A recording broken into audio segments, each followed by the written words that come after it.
As he tried to make introductions, Andrew ignored him, removed the crumpled tissue out of his pocket, and blew his nose. "I know their names," I told him. "That's right, you do, 'cause you sit here every day." "We've only been in school 2 days. I sighed, hearing him receive more applause as he walked away. "Don't worry about it," Andrew said. "You knew this year?" But he already knew my answer. "Me too." He extended a floppy hand, which I shook, looking into his intelligent but sad and watery eyes. At the other table, a burst of laughter boiled up as the new kid was now dusting off his hands as his boys patted him on the back for a job well done. Carly, the prettiest girl in the whole 9th grade, strolled by our classroom door as all the boys leaned forward to get a better look. She had long blonde hair and these blue scopes for eyes. I raised my hand and asked the teacher if I could get a drink of water. By the time I got out into the hall, she dipped into the girls' room, so I hung back near the water fountain and waited. A moment later, she came out, throwing her yellow tresses over her shoulder and leaning to drink from the fountain. The water splashed against her mouth, and then she stood up, wiping her lips slowly, and whirled back in my direction. "Where have you been?" she asked when she got a little closer. Was she talking to me? I said nervously, running a finger around my collar. "I've been around." "What was that? I couldn't hear you." She tilted her head, and suddenly a voice boomed from behind me. "Why, did you miss me?" "Always, baby." She walked past me and briefly hugged Gator, who grinned over her shoulder as he breathed into her ear. "Are you going to the party zone this Friday?" "Maybe." "So you're gonna dance with me?" "Yeah, sure, but don't forget to ask," she said coyly. "Do you want something, loser?" Gator narrowed his eyes at me, and Carly turned and smiled. Back in the classroom, I slumped into my chair.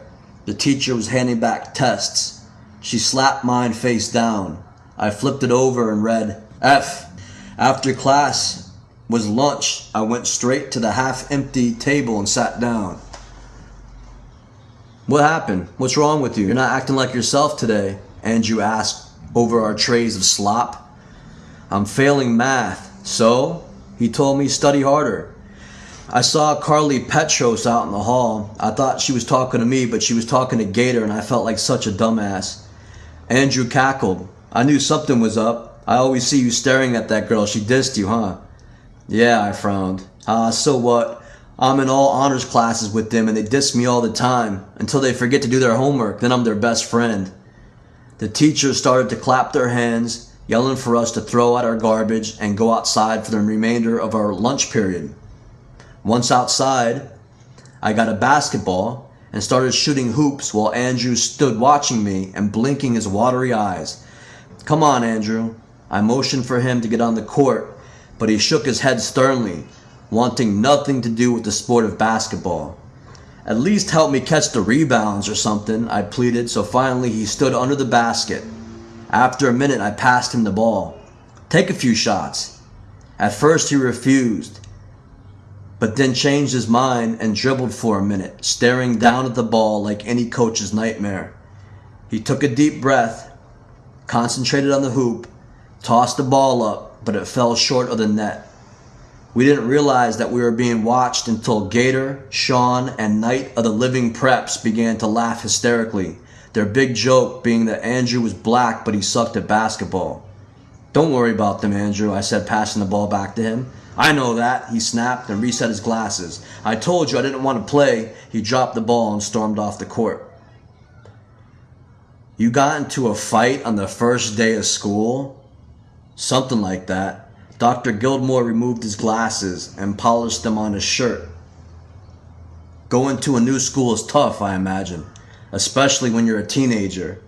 He sighed and called to the door. "Bunny, are you still around?" "I'm sorry, but I'm going to have to stop you there because I have a whole list of patients to see." A moment later, the tall man stepped back into the room. "Can you show Kelly his way around the dorm before you take him to... what's going on now anyway?" "Conflict resolution group, I think. I'll find out." The two of us began to walk out when Gilmore called from his desk. "That was a good start. Keep it up and you'll be out of here before you know it." We zigzagged out of the office halls, out to the dorms where Bunny finally announced, "This here's your room. And you know about the 2 alls. The boys are not allowed down the girls' wing, and the girls are not allowed down the boys' wing. You understand me? Yep. If you have a problem with that sort of thing, you just wind up and seg. Nah, man, no problem. Alright. The smoking lounge is here, and the day room is there, and all the windows are fitted with double reinforced plexiglass. So if you just throw a chair or something, it'll bounce right off. So don't even try, right? Right. That's the front door. When it opens, some kids try to escape. They run down the hall right into another locked door, all wired to security system. You just wind up in 4-point restraint, so that's a big no-no, okay? Okay. If you start to get thoughts about running, it's best to let one of the staff members know. I won't run. You'll see some of the patients wearing hospital-style clothes, but you could also wear clothes from home, but no provocative clothing will be tolerated. Over there is the medication room. We hold our group meetings in the conference room where most of the kids should be right now. Bunny looked at his watch. They still have a little time left, so I'll show you right in.